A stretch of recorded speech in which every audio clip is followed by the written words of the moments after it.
High botanist Veltar stood in the observation dome of Kythera Prime's capital city, watching the sky with growing fear. The stars looked the same as they had for thousands of years, but everything had changed.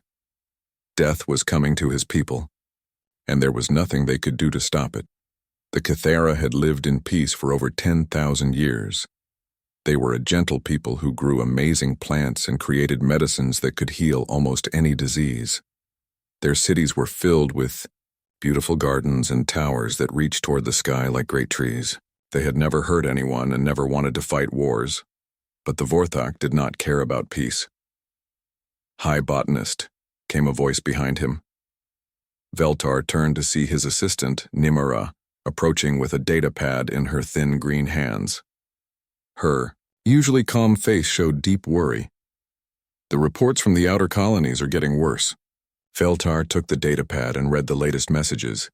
Colony after colony was going silent. The pattern was always the same.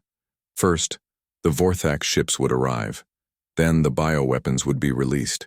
Within hours, every living thing on the planet would be dead. Plants, animals, and people, all gone.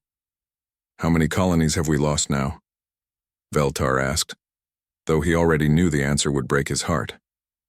17, Nimara replied softly. "And the Vorthak fleet is moving toward the core systems. At their current speed, they will reach Kythera Prime in 6 days. Veltar closed his eyes and tried to think. The Kythera had always been protected by their advanced shield technology.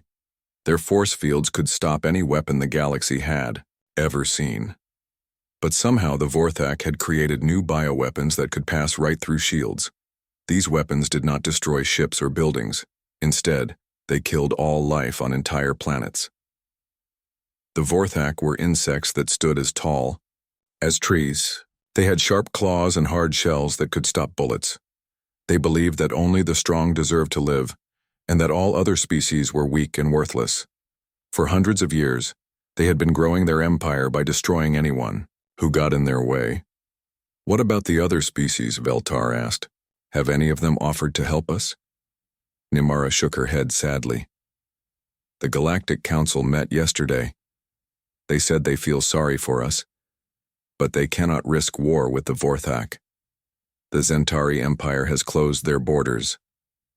The Crystal Confederation has recalled all their ships to defend their own worlds. No one wants to fight." Veltar was not surprised. The galaxy was full of advanced civilizations, but most of them were peaceful like the Kythera. They had powerful technology, but they had forgotten how to fight real wars. The few species that still had strong militaries were either too far away to help or too afraid of the Vorthak to try. "There must be someone," Veltar said. "Send the distress signal on all frequencies. Offer them anything they want. Our medical technology, our agricultural knowledge, our quantum computers. Someone in this galaxy must be willing to help innocent people." For the next 3 days, the Kythera sent their plea for help across space.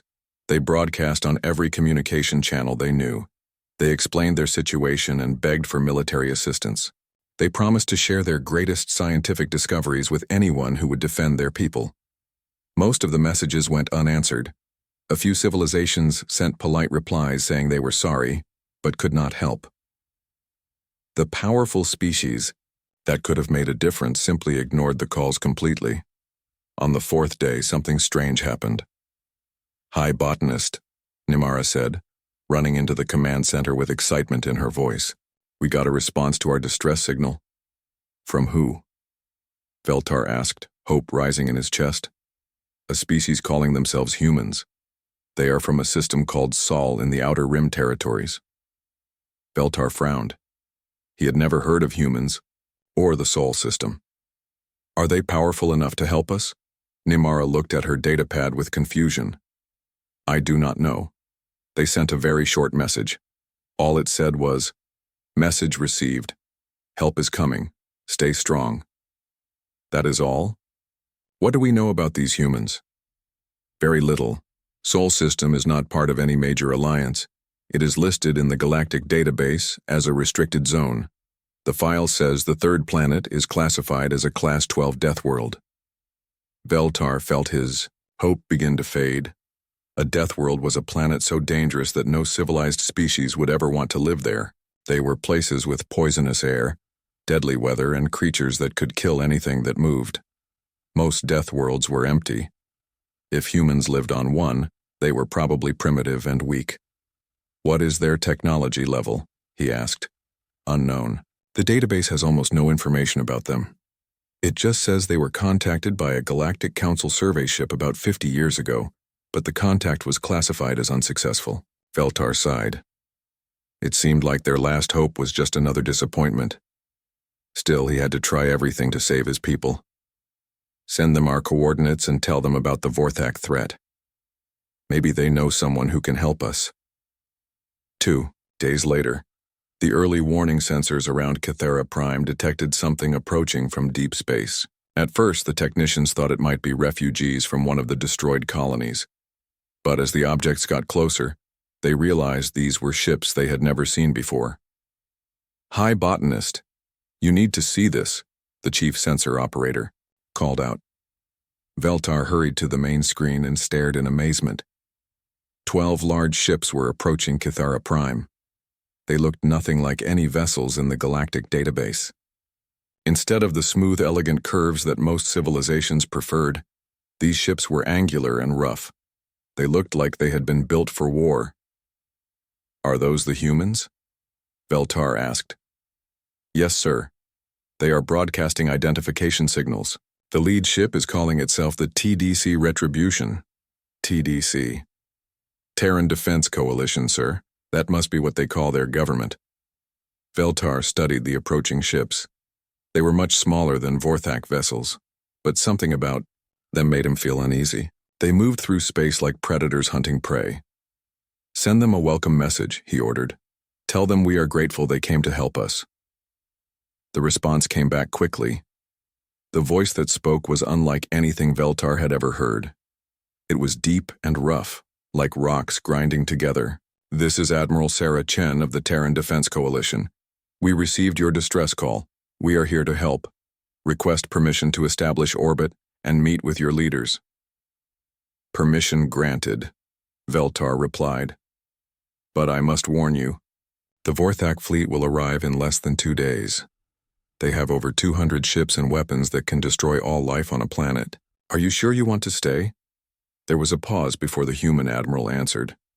When she spoke again, Veltar thought he heard something that sounded almost like laughter. "Admiral Chen to Kythera Prime. We have dealt with worse odds before. Do not worry. We did not travel this far just to run away from a fight." As the human ships moved into orbit around his world, Veltar wondered what kind of people would volunteer to face impossible odds against an enemy that had destroyed 17 colonies. He was about to find out that humans were very different from any species the galaxy had ever known. Admiral Sarah Chen stood in the shuttle bay of the TDC Retribution, checking her gear one last time before meeting with the alien leaders. The Cathar had agreed to a face-to-face meeting, which was more than most species were willing to do when they first saw humans.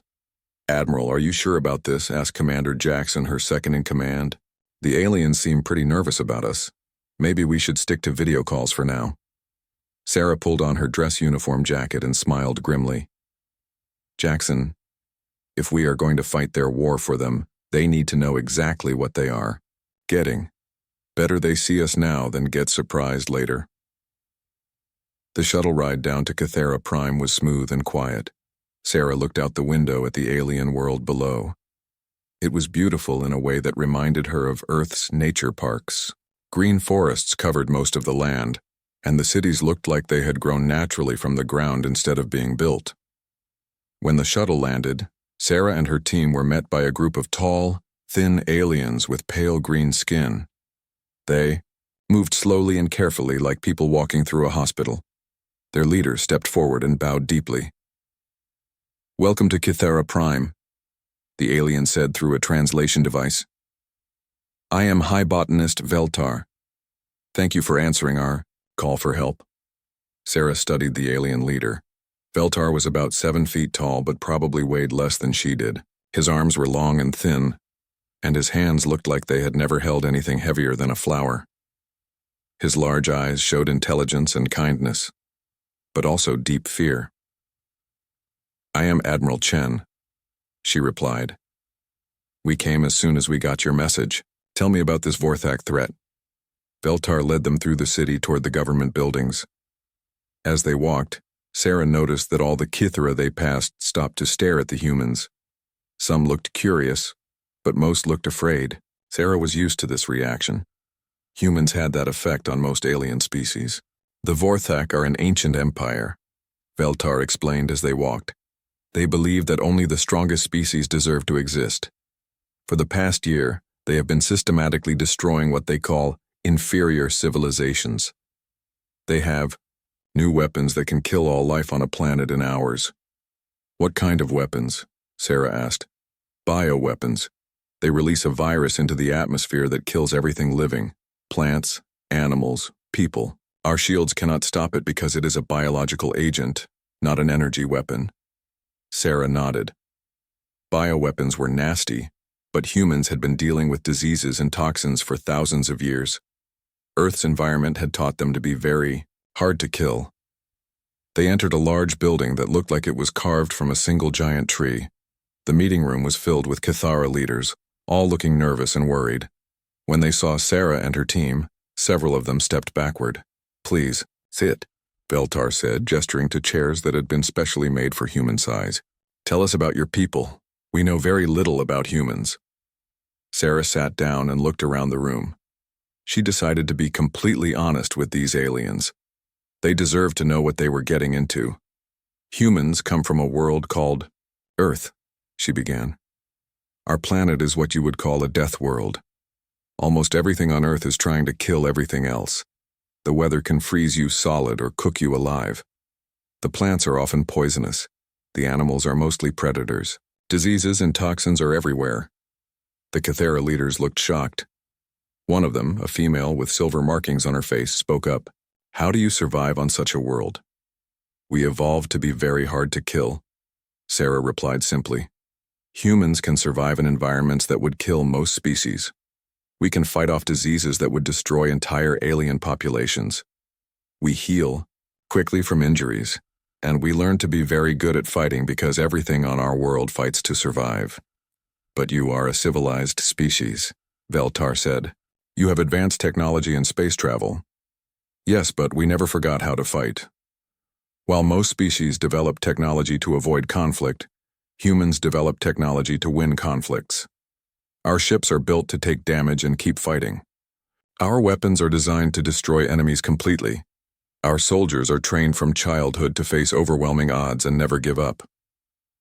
The room was silent for a long moment. Finally, Veltar spoke again. "Admiral Chen, the Vorthak have over 200 ships. You brought 12. How can you possibly hope to defeat them?" Sarah smiled, and several of the aliens moved back in their chairs.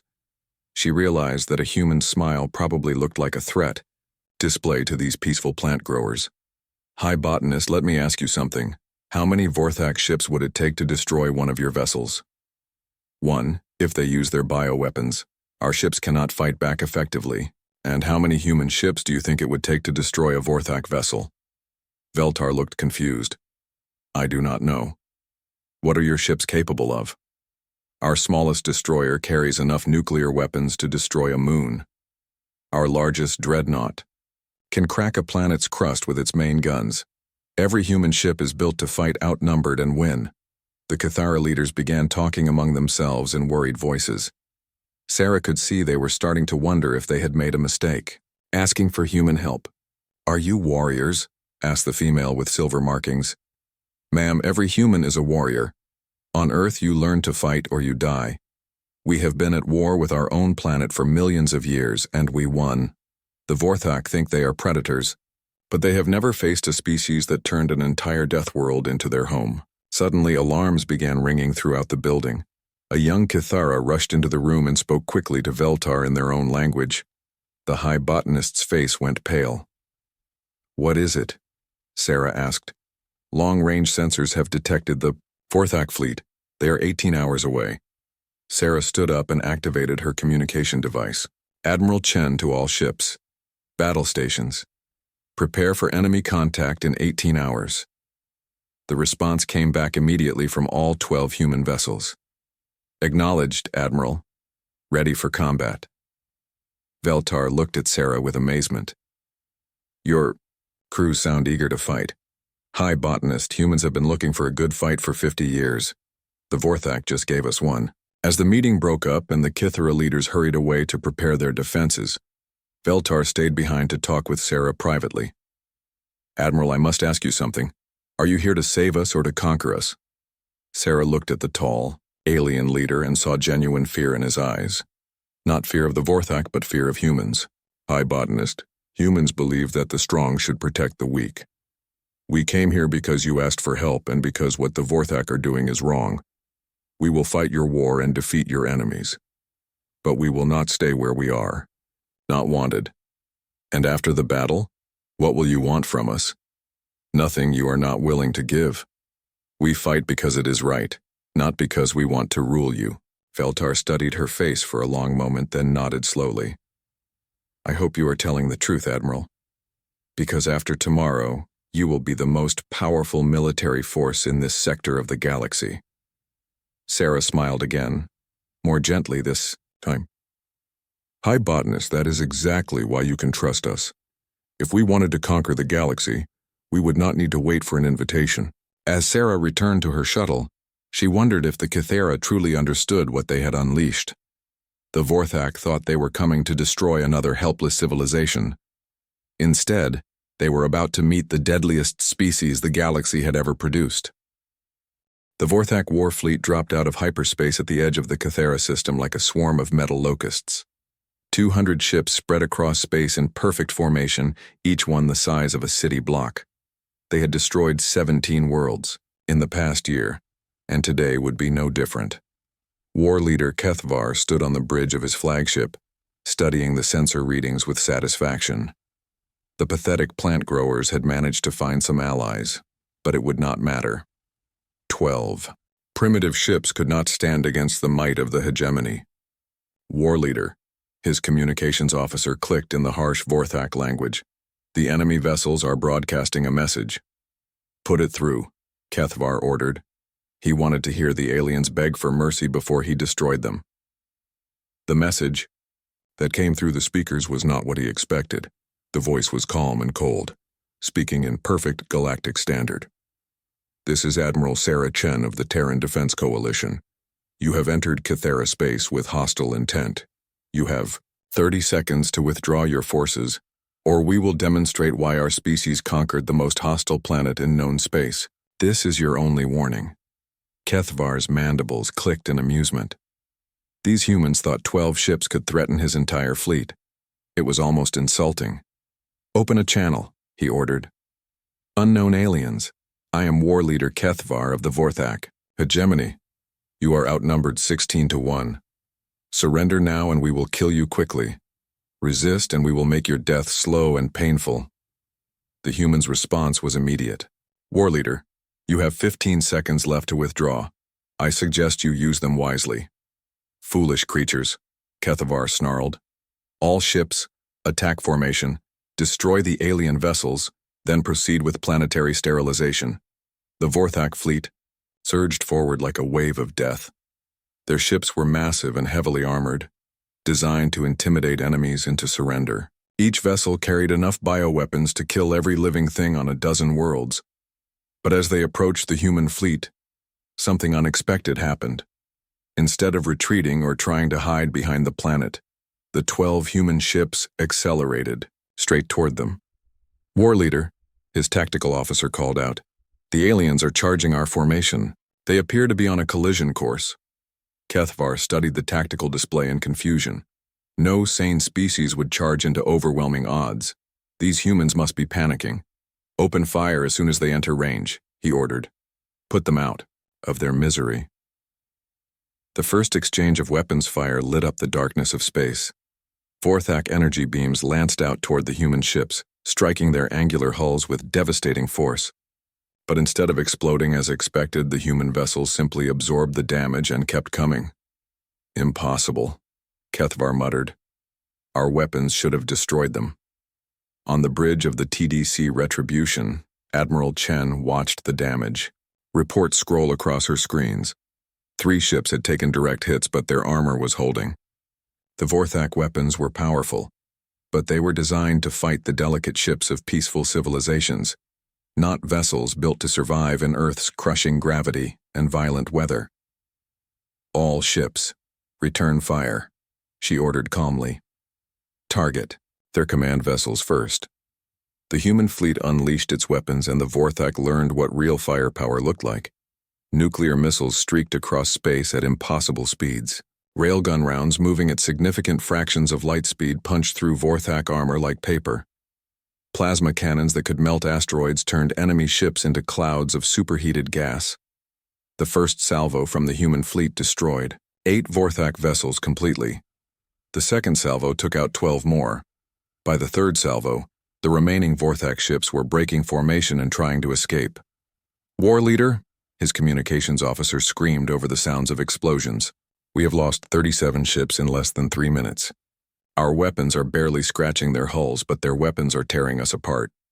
Kethvar could not believe what he was seeing. His massive fleet was being destroyed by a handful of primitive aliens. It was impossible. The Vorthak were the greatest warriors in the galaxy. "Deploy the bioweapons," he ordered desperately. "Kill their crews with the death virus." Dozens of Vorthak ships launched biological weapons toward the human fleet. These weapons had never failed before. They would penetrate the enemy ships and kill every living thing inside. But when the bioweapons reached the human vessels, nothing happened. The death virus that had sterilized 17 worlds simply had no effect on the human crews. Admiral Chen actually laughed when she saw the bioweapon attack on her screens. Did they just try to use biological weapons on humans? She asked her crew. Don't they know we evolved alongside every disease and toxin Earth could throw at us? Her tactical officer grinned. Should we return the favor, Admiral? No need, Chen replied. Conventional weapons are working just fine. The battle was becoming a massacre. Human ships moved through space like sharks among fish, their weapons tearing apart Vorthak vessels with methodical precision. The insects had superior numbers, but humans had superior everything else. The human ships were not just tougher and more heavily armed than anything the Vorthak had ever faced. They were also faster and more maneuverable. Human pilots trained to fly in Earth's dangerous gravity wells and violent storms made the Vorthak look like children playing with toys. War leader, his navigation officer called out. We are detecting some kind of artificial gravity distortion around the human ships. They are pulling maneuvers that should tear their vessels apart. Kethvar realized with growing horror that the humans were not just winning the battle. They were playing with his fleet. The 12 human ships were moving in perfect formation, systematically destroying his vessels while taking minimal damage in return. One human destroyer, damaged and surrounded by 6 Vorthak ships, did something that no sane pilot would ever attempt. It flew straight up relative to the battleplane, rolled inverted, and dove back down through the middle of the enemy formation while firing in all directions. 3 Vorthak ships exploded before they even realized what was happening. What kind of insane species are these humans? Kethvar whispered. His question was answered when one of his intelligence officers pulled up the data file on the Sol system. What he read made his blood run cold. War leader, according to galactic records, humans evolved on a Class 12 death world. Their planet has gravity twice the galactic standard, weather patterns that could destroy most civilizations, and evolutionary pressure that created the most efficient predators ever recorded. Why was this information not in our briefing? Kethvar demanded. Because no one thought it was relevant, sir. Who would expect a primitive species from the outer rim to pose? Any threat? Kethvar watched helplessly as another dozen of his ships were destroyed by human weapons. Half his fleet was gone, and they had barely managed to damage 3 enemy vessels. All ships retreat, he ordered. We cannot win this battle. But when he tried to give the withdrawal order, he discovered that the humans had moved to block all escape routes. His fleet was trapped. Admiral Chen's voice came over the communication channels again, as calm as if she were discussing the weather. War leader Kethvar, you are surrounded and outgunned. Surrender your remaining vessels and we will accept your crew as prisoners of war. Continue fighting and we will destroy every ship you have. Kethvar looked at his tactical display. In 20 minutes of fighting, the humans had destroyed more than half his fleet while losing 0 ships of their own. A few of their vessels showed damage, but they were all still fighting at full capacity. "This is impossible," he said to no one in particular. "We are the greatest warriors in the galaxy." His tactical officer looked up from his station with a grim expression. "War leader, I do not think we are anymore." On the Kithra planet below, High Botanist Veltar watched the battle through his most powerful telescopes. He could see the explosions of dying Vorthak ships lighting up the darkness of space like fireworks. The humans were not just winning, they were making it look easy. "How many human ships have been destroyed?" he asked his military advisor. "None, High Botanist. Several have taken damage, but they are all still fighting." Veltar stared at the display in amazement. 12 human ships were defeating a fleet that had conquered dozens of worlds. He began to wonder if his people had been saved, or if they had just traded one set of masters for another. But that was a worry for tomorrow. Today, the Vorthak were learning that there were worse things in the galaxy than giant insects with bioweapons. Today, they were learning about humans. The silence on War Leader Kethvar's bridge was broken only by the sound of sparking electronics and the groans of his wounded crew. Around him, the remains of what had once been the most feared fleet in the galaxy drifted in space like broken toys.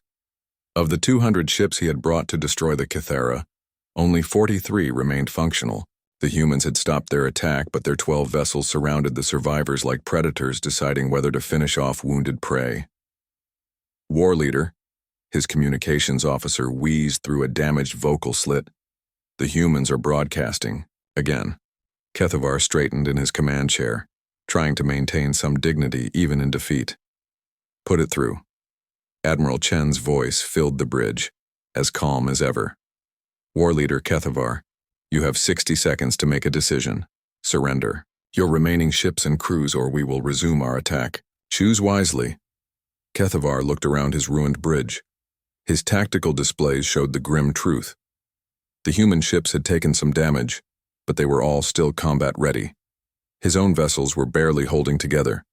If the fighting continued, none of his people would survive. I surrender," he said, the words feeling like poison in his mouth. "The Vorthak fleet surrenders to the humans." "Wise choice," Admiral Chen replied. "All Vorthak vessels will power down their weapons and prepare to be boarded. Any ship that attempts to run or fight will be destroyed immediately."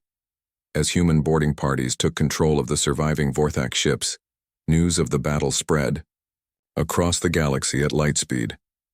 Communication networks that had been buzzing with reports of Vorthak victories suddenly went silent as people tried to understand what had happened.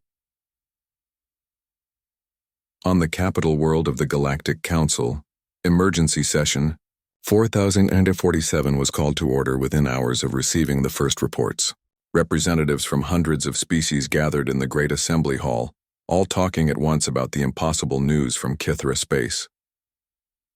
Council President Zarashan, an elegant crystal being who had held the position for over 3 centuries, called for order. "Fellow beings, we are here to discuss the reports from the Kithra system. If these reports are accurate, a previously unknown species has defeated the entire Vorthak hegemony in a single battle. It must be a mistake," declared Ambassador Velkan of the Zentari Empire. "The Vorthak had over 200 ships. No force in the galaxy could defeat them so completely. The reports have been confirmed by 17 independent sources," Zarashan replied. "Long-range sensors from multiple systems detected the battle. The Vorthak fleet has been destroyed or captured." The assembly erupted in confused voices. Some representatives demanded more information. Others wanted to know who these humans were and where they had come from. A few suggested that this might be the start of an even greater threat. Meanwhile, in the Kithera system, Admiral Chen was conducting her own diplomatic session with the defeated Vorthak leaders. The meeting took place aboard her flagship in a conference room that had been hastily modified to accommodate the large insect warriors. Kethvar sat across from the human admiral, his pride broken, but his mind still sharp. Around the table sat other Vorthak commanders and human officers. The atmosphere was tense but civilized. "Let me be clear about your situation," Admiral Chen began. "You came here to commit genocide against an innocent species. Under human law, that makes you war criminals who deserve execution." Kethvar's mandibles clicked nervously. "What do you want from us, human?" "I want you to understand that the galaxy is changing. The age of strong species bullying weak ones is over. From now on, anyone who tries to destroy innocent civilizations will answer to us." Chen activated a holographic display showing the local sector of space. Red dots marked worlds that had been destroyed by the Vorthak. Blue dots showed surviving civilizations that lived in fear. "Here is what is going to happen," she continued. "First, you will provide us with the locations of all Vorthak military bases and weapon stockpiles. Second, you will return all territory taken from other species in the past 5 years. Third, you will pay reparations to the families of everyone you have killed." "Impossible," Kethvar protested. "The hegemony would never agree to such terms." Admiral Chen leaned forward, her eyes cold as space. "War leader, let me explain something to you. Your hegemony no longer exists. We have been monitoring your communications. Word of this defeat has reached your home worlds. Half your colonies are in revolt, and the other half are surrendering to their neighbors. Your government collapsed 6 hours ago." The Vorthak commanders looked at each other in shock. Their empire, built over centuries of conquest, had crumbled in a single day. "But that is not the end of your story," Chen continued. "You have a choice. You can spend the rest of your lives in prison as war criminals, or you can help us build something better." "What do you mean?" Kethvar asked suspiciously. "We need people who understand military tactics and galactic politics. Help us establish a peacekeeping force to protect innocent species, and you can earn your freedom. Continue to think like conquerors, and you will rot in cells." While Admiral Chen negotiated with the Vorthak, High Botanist Veltar was hosting his own diplomatic meeting on Kythera Prime. Representatives from dozens of species had arrived to meet with the humans who had accomplished the impossible. The meeting hall was filled with aliens of every shape and size. Some were tall and graceful like the Kythera. Others were small and quick like the Nixtai traders. A few were huge and powerful like the Gorvani miners. All of them wanted to know the same thing. What did humans want? Admiral Chen entered the hall accompanied by a small honor guard. The assembled aliens fell silent as they got their first close look at the species that had defeated the Vorthak. Most were surprised by how ordinary humans looked compared to their reputation. "Honored delegates," Veltar began. "May I present Admiral Sarah Chen of the Terran Defense Coalition, savior of our world and liberator of our sector." Admiral Chen stepped to the center of the hall and looked around at the gathered aliens. "Thank you for coming. I know many of you are wondering what humans want from this galaxy. The answer is simple: peace." A Zentari diplomat stood up, his blue skin shimmering with nervous energy. "Admiral Chen, your species has demonstrated military power beyond anything we have ever seen. How can we trust that you will not become the next Vorthak?" "Because we do not want to rule you," Chen replied. "Humans believe that different species should be free to live as they choose, as long as they do not harm others. We did not come here to build an empire. We came because innocent people asked for help." "But you cannot leave," protested a Nixtai trader.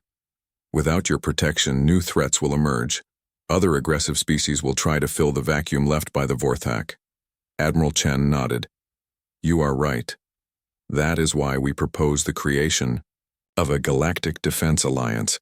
Any species that wants protection can join. In exchange, they contribute resources and personnel to maintain peacekeeping forces." "And who would lead this alliance?" asked the Zentari diplomat. "A council of representatives from all member species," Chen replied. "Humans would provide military expertise and training, but political decisions would be made democratically." The hall erupted in discussions as aliens talked among themselves about this proposal. The idea of a military alliance led by humans was both exciting and terrifying. Veltar stood up to address the assembly. "Fellow beings, 3 days ago my people faced extinction. Today we are free because humans were willing to risk their lives for strangers. I believe we can trust them to keep their word. But what if they change their minds? Called out a Gorvani representative. What if future human leaders decide they want to conquer rather than protect? Admiral Chen smiled slightly. Then you will do what we did to the Vorthak. You will fight back. Humans respect strength and courage above all else. If we ever become tyrants, we expect you to resist us. The blunt honesty of her answer surprised many of the aliens. Most species would have made promises about eternal friendship and peaceful cooperation. Humans simply acknowledged that power could corrupt anyone, and that resistance was a right of all free beings. As the meeting continued late into the night, the foundation of a new galactic order began to take shape. It would not be an empire, ruled by the strong, but an alliance of free species protected by those strong enough to enforce peace. Outside the meeting hall, human and Kythera technicians worked together to repair the damage from the battle. Overhead, human ships patrolled the space lanes, making sure no other threats could approach. The galaxy was changing, and not everyone was happy about it. But for the first time in centuries, the weak could sleep peacefully knowing that someone stronger was watching over them. 6 months after the Battle of Kythera Prime, the galaxy looked very different. The old maps showing Vorthak territory were being redrawn as former slave worlds declared independence. Trade routes that had been closed for decades reopened as merchant ships traveled under human protection. Most importantly, the emergency sessions of the Galactic Council had become regular planning meetings for a new age of cooperation. Admiral Chen stood on the observation deck of the newly constructed Unity Station, watching ships from dozens of species dock at the massive space platform. The station floated in neutral space between several major systems, serving as headquarters for the Galactic Defense Alliance that now protected over 300 worlds. "Admiral," came a familiar voice behind her. Chen turned to see High Botanist Veltar approaching, looking much more relaxed than he had 6 months ago. "The morning briefing is ready for you." "How many new members today?" Chen asked as they walked toward the command center. 17 species have requested to join the High Alliance, Veltar replied, including 3 former Vorthak client states that want protection from their old master's revenge. The command center was a marvel of interspecies cooperation. Kythera botanists worked alongside human engineers to maintain the station's living air recycling systems. Zentari mathematicians helped human tacticians plan patrol routes through hyperspace. Nixte traders shared intelligence about smuggling operations with human security officers. At the center of it all stood the main tactical display, showing the current positions of over 200 human and allied ships spread across the galaxy. Green dots marked peaceful systems under Alliance protection. Yellow dots showed areas where human peacekeepers were investigating reports of piracy or aggression. Red dots marked the few remaining hostile territories where old-style empires still tried to prey on their neighbors. "What is the situation in the Corvin sector?" Chen asked her Chief of Operations, Commander Jackson. 3 former Vorthak colonies are fighting each other for control of a mining world, Jackson reported. Local casualties are mounting. The refugees have requested Alliance intervention. Send the 5th Fleet. Tell them to establish orbital control and enforce a ceasefire. Once the shooting stops, we can mediate a settlement. This had become the new pattern across the galaxy, where once the strong had simply taken what they wanted from the weak, now there were rules enforced by beings strong enough to make them stick. It was not perfect, but it was better than the chaos that had existed before. "Admiral Chen," called out Lieutenant Torres from the communication station, "we are receiving a priority message from Earth. It is marked for your eyes only." Chen walked over to the secure communication booth and activated the encryption protocols. The face that appeared on the screen was familiar. General Martinez, her old commander and now head of the Terran Defense Coalition. "Sarah, good work out there," Martinez said without preamble. "The politicians back home are very pleased with how you have handled the galactic situation." "Thank you, sir," Chen replied. "But I assume this is not just a social call." "You are right. We have a new problem. Long-range sensors have detected something approaching from the galactic rim. It is big?" It is fast and it is not broadcasting any identification signals. Chen felt a familiar tightness in her stomach. Just when the galaxy was starting to settle into a peaceful routine, something new was threatening the stability they had worked so hard to build. What kind of signal signature, she asked. Unknown technology. Whatever it is larger than anything we have ever seen. The science teams estimate it could be the size of a small moon. Estimated arrival time? 3 weeks, maybe 4. Sarah, this could be bigger than the Vorthak situation. We need you to prepare the Alliance for the possibility of a major threat. After the call ended, Chen sat in the communication booth for several minutes thinking about what this new development might mean. The galaxy had just started to heal from centuries of warfare and oppression. Were they about to face something even worse? She returned to the command center and called for an emergency meeting of the Alliance Council. Within 2 hours, representatives from the major member species had gathered either in person or through quantum communication links. Fellow beings, Chen began. We have received intelligence about a potential new threat approaching from outside our galaxy. I want to be completely honest with all of you about what we are facing. She activated the tactical display to show the sensor readings from Earth's deep space monitoring stations. The assembled aliens studied the data with growing concern. The object is massive and moving at impossible speeds, Chen continued. We do not know if it is a ship, a weapon, or something else entirely. What we do know is that it will reach the outer systems in less than a month. Ambassador Zixnell of the Nixtai Confederacy was the first to speak. Admiral, what do you recommend? Full military mobilization, Chen replied without hesitation. Every Alliance ship needs to be ready for combat. Every member world needs to prepare their defenses. We hope for peace, but we prepare for war. What about evacuation plans? Asked Representative Korvan of the mining worlds.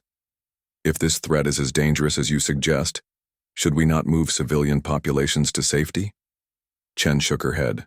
There is nowhere to run. If this thing can cross galactic distances, it can reach any world we might try to hide on. Our only option is to stand and fight.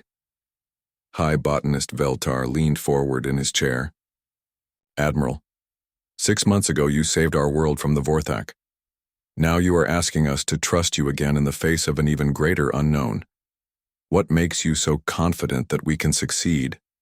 Chen looked around the room at the representatives of dozens of species. Some were warriors like the reformed Vorthak. Others were peaceful builders like the Cathara. A few were traders and explorers who had never wanted to fight anyone.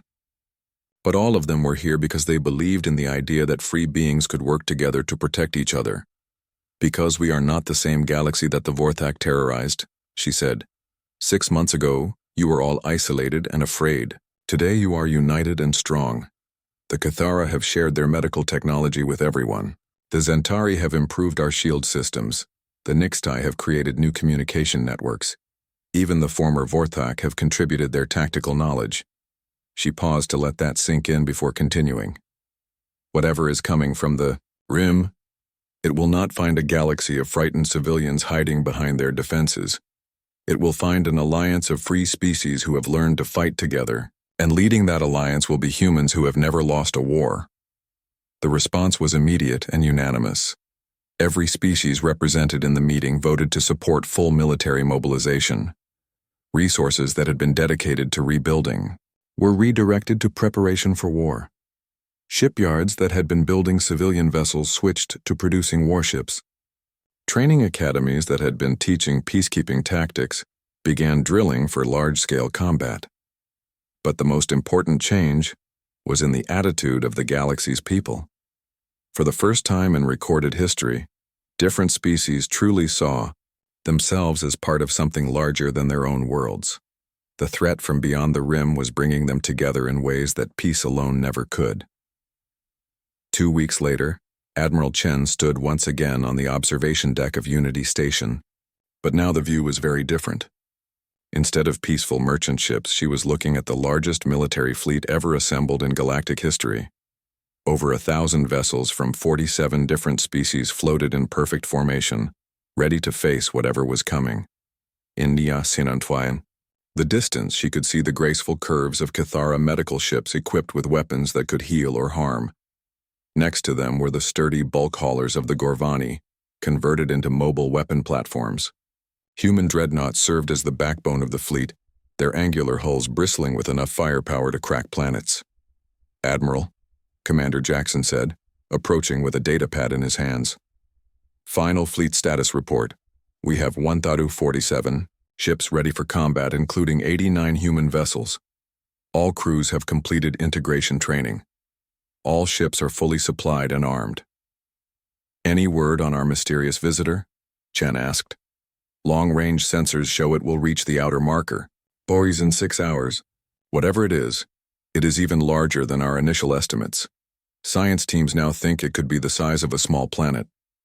Chen nodded grimly. The galaxy had come together faster than anyone had thought possible, but they were still facing the unknown. In 6 hours, they would learn whether their new alliance was strong enough to protect the freedom they had fought so hard to win. As she watched the diverse fleet prepare for battle, Chen thought about the journey that had brought them to this point. It had started with a simple distress call from a peaceful species facing extinction. It had led to the defeat of the galaxy's greatest military power and the creation of an alliance that spanned hundreds of worlds. Now they faced their greatest test yet. But Chen was not afraid. She had seen what free beings could accomplish when they stood together. Whatever was coming from beyond the rim would learn the same lesson the Vorthak had learned.